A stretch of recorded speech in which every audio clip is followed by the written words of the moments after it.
The Silent Warrior. In a land of shadows and whispers, there lived a warrior named Kale. He was not like other warriors.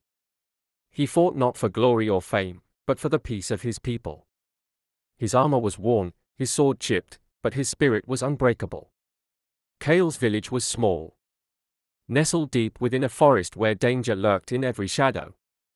For years, it had been terrorized by a beast that no one had seen but all had feared. The villagers whispered of its fangs, its claws, and the darkness it brought with it.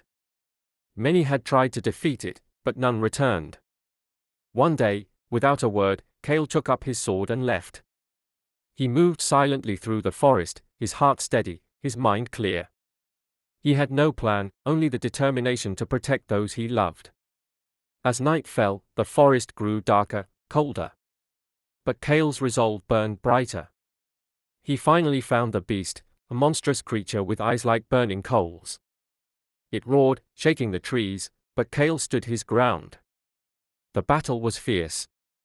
The beast's strength was overwhelming, its fury unmatched. But Kale fought with everything he had. He remembered his village, his family, and the peace he had promised to restore. With one final, desperate strike, Kale's sword found its mark. The beast fell, and the forest was silent once more. Exhausted and wounded, Kale returned to his village at dawn. He spoke nothing of his victory, of the battle he had won.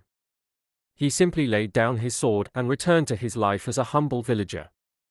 The people never knew how close they had come to losing everything. They only knew that the darkness had lifted, and peace had returned.